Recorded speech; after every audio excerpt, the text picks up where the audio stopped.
आज इस वीडियो में एक्ट ऑफ सेटलमेंट पर नए तरीके से चर्चा करेंगे ताकि आपको इस एक्ट के प्रावधान याद रहें। आप सबका हमारे चैनल छाया क्लासेस में स्वागत है। चलिए शुरू करते हैं। तुलनात्मक अध्ययन रेगुलेटिंग एक्ट 1773 तथा बंदोबस्त अधिनियम 1781 के मध्य। तुलनात्मक अध्ययन इसलिए क्योंकि यह एक्ट रेगुलेटिंग एक्ट से जुड़ा हुआ है। चलिए देखते हैं। यह एक्ट शक्ति के पृथक्करण की दिशा में बड़ा कदम था। इसका मतलब शक्ति का विभाजन है। यहाँ इस चार्ट के माध्यम से इस लाइन को आप समझ सकते हैं। एक्ट ऑफ सेटलमेंट 1781 शक्ति का पृथक्करण, गवर्नर जनरल की परिषद तथा सर्वोच्च न्यायालय। ठीक है, अब इस एक्ट से संबंधित भूमिका देखेंगे। रेगुलेटिंग एक्ट के माध्यम से ईस्ट इंडिया कंपनी के प्रशासन को इंग्लैंड और भारत में नियंत्रित करने का प्रयास किया गया था, जिसमें ब्रिटिश संसद को असफलता हाथ लगी।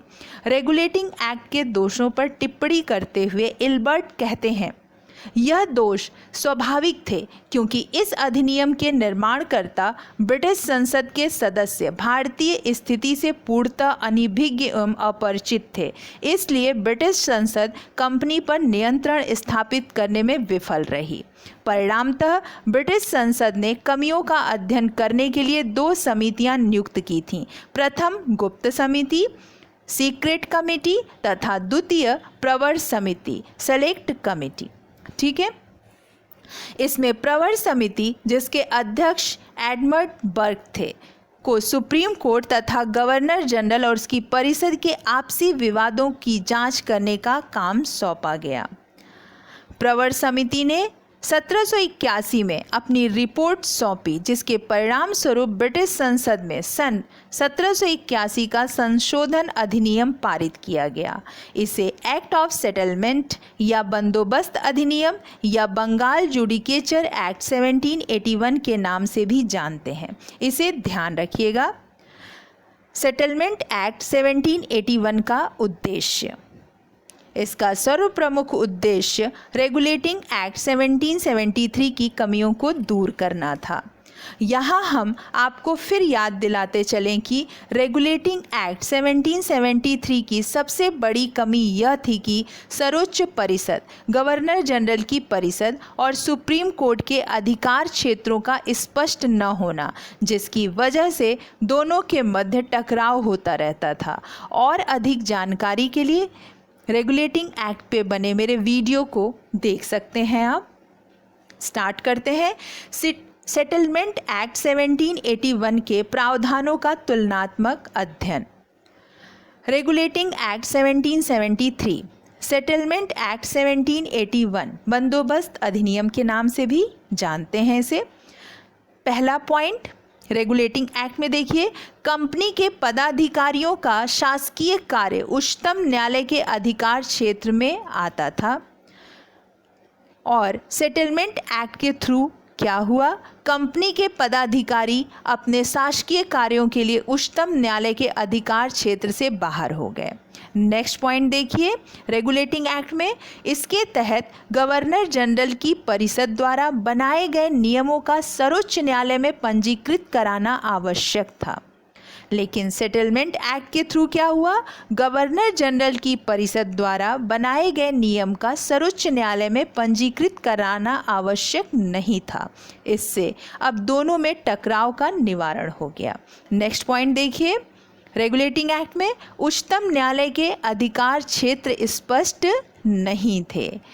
अब सेटलमेंट एक्ट में उच्चतम न्यायालय के अधिकार क्षेत्र को और स्पष्ट किया गया तथा उसे कलकत्ता के सभी निवासियों पर लागू कर दिया गया। नेक्स्ट पॉइंट देखिए, इसमें प्रांतीय न्यायालयों से अपील गवर्नर जनरल की परिषद के पास नहीं भेजी जा सकती थी, लेकिन सेटलमेंट एक्ट में प्रांतीय न्यायालयों से अपील गवर्नर जनरल की परिषद के पास भेजी जा सकती थी।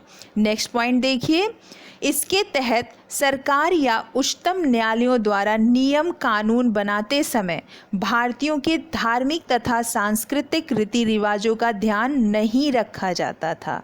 ठीक है, लेकिन सेटलमेंट एक्ट के थ्रू भारतीयों के धार्मिक तथा सांस्कृतिक रीति रिवाजों को नियम या कानून बनाते समय ध्यान दिए जाने का प्रावधान किया गया।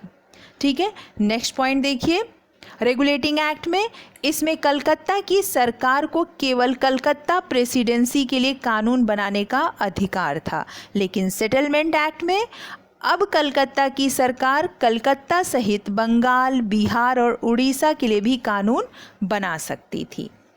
अब इस एक्ट से संबंधित मूल्यांकन देखेंगे। स्पष्ट है कि इस अधिनियम के द्वारा सुप्रीम कोर्ट की अधिकार शक्ति तथा उसका प्रभुत्व कम हो गया और सुप्रीम काउंसिल को अधिक महत्व प्राप्त हो गया, जिससे कार्यपालिका एवं न्यायपालिका के बीच शक्ति पृथक्करण की दिशा में बड़ा कदम माना जा सकता है, जिसे आज हम अपने संविधान में विधायिका, कार्यपालिका एवं न्यायपालिका के बीच शक्ति के स्पष्ट बंटवारे के रूप में देख सकते हैं। किंतु इन सुधारों के बावजूद कंपनी के प्रशासन में अपेक्षित सुधार न हो सका। अब इसके प्रमुख बिंदुओं को इस माइंड मैप पे देखेंगे। देखिए, सेटलमेंट एक्ट 1781, पहला प्रावधान देखिए, शक्तियों का पृथक्करण किया गया। दूसरा देखिए, अब सर्वोच्च परिषद द्वारा बनाया गया कोई नियम या कानून सुप्रीम कोर्ट में पंजीकृत कराना आवश्यक नहीं होगा। ठीक है, नेक्स्ट पॉइंट देखिए, कलकत्ता की सरकार बंगाल, बिहार एवं उड़ीसा के लिए भी कानून बना सकती थी। नेक्स्ट पॉइंट देखिए, सुप्रीम कोर्ट का अधिकार क्षेत्र कम हो गया। नेक्स्ट पॉइंट देखिए, सरकार या उच्चतम न्यायालयों द्वारा नियम कानून बनाते समय भारतीयों के धार्मिक तथा सांस्कृतिक रीति रिवाजों का ध्यान रखा जाएगा। नेक्स्ट पॉइंट देखिए, अब कंपनी के पदाधिकारी अपने प्रशासकीय कार्यों के लिए सर्वोच्च न्यायालय के प्रति जवाबदेह नहीं थे। अब इस सेटलमेंट एक्ट से रिलेटेड अभ्यास प्रश्न देखेंगे। प्रश्न 1 देखिए, रेगुलेटिंग एक्ट 1773 की कमियों में सुधार हेतु कौन सा अधिनियम लाया गया? ठीक है, इसका उत्तर यहाँ दिया हुआ है, आप देखिएगा। उम्मीद है आपको यह एक्ट अच्छे से समझ आ गया होगा। मेरे अगले वीडियो का अपडेट पाने के लिए सब्सक्राइब करना न भूलें। Thank you so much.